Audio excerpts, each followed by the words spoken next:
Salam alaikum, mon frère. Yes, Ben, c'est Shakur 69. Donc, d'abord, en fait, je voulais te remercier pour tes réponses par rapport à mes commentaires. Et donc, voilà. Donc, en fait, je voulais te répondre sur quelques points. D'abord, en fait, le paternalisme. C'est vrai que tu as raison, d'un côté. Parce que, justement, le paternalisme n'est pas bon. Mais frère, le paternalisme entre Africains, il n'existe pas. C'est le paternalisme occidental qu'il faut combattre. Mais entre Africains, justement, parce que l'idéologie du panafricanisme, c'est c'est formé en écartant les racistes, que ce soit les racistes d'Afrique subsaharienne et les racistes du Maghreb, qui pensent qu'ils sont supérieurs à l'un ou à l'autre. Est-ce que tu vois ce que je veux dire? Donc toi, en tant que Maghrébin, clair, ou en tant qu'Africain du Nord, clair, tu peux venir prôner l'idéologie du panafricanisme au Kenya, au Zimbabwe, et ils vont te considérer comme un Africain, comme Kadhafi. Kadhafi, qu'est-ce qu'il a fait? Il a prôné l'idéologie du panafricanisme.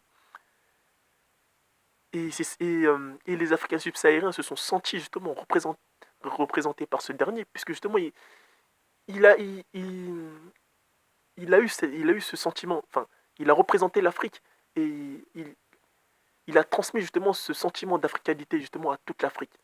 Donc ça veut dire que tu sois maghrébin, que tu sois africain de l'Est, que tu sois africain de l'Ouest ou que tu sois africain du Sud, eh ben tu peux adhérer à l'idéologie du panafricanisme et tu ne dois pas justement te sentir une identité, dire que tu es une identité à part. Par exemple, tu me dis que l'identité maghrébine est différente par rapport à l'identité noire. Mais mon frère, j'aimerais te faire part de plusieurs contradictions. Déjà une, les noirs maghrébins qui sont autochtones et qui sont là depuis des millénaires, ils doivent se sentir plus proches de l'identité noire ou de l'identité maghrébine. Deuxième contradiction. Enfin, pour moi, après, peut-être que ce ne sont pas des contradictions pour toi, mais pour moi, je trouve ça un peu bizarre. Mais deuxième contradiction, comme je te l'ai dit, en fait, l'identité se construit sur une histoire, en fait. Et avant la colonisation, le Maroc, comme j'ai pu te le rappeler, prenait une partie du Mali et prenait la Mauritanie entière.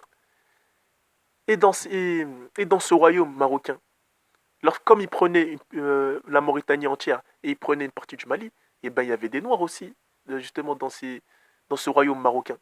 Il y avait même plus de Noirs que après la colonisation. Donc est-ce que justement ces Noirs-là, ils doivent se considérer, parce que c'est les Occidentaux qui ont fait les frontières, et les frontières définies ne représentent justement pas du tout l'Afrique actuelle. Donc est-ce que justement ces Noirs justement qui étaient dans le royaume marocain doivent se sentir plus proches de l'identité noire ou bien de l'identité maghrébine? Voilà en fait. C'est-à-dire qu'il y a une différenciation à ne pas faire entre le Maghreb et l'Afrique subsaharienne en fait. Parce que les Maghrébins sont des Africains comme nous et qu'on est tous pareils, malgré nos couleurs de peau, malgré le métissage, malgré tout ça. Parce que frère, il y a des tribus, il y a des tribus au Nigeria qui ont la même couleur de peau que certains Maghrébins. Par exemple, ils ont la même couleur de peau on va dire,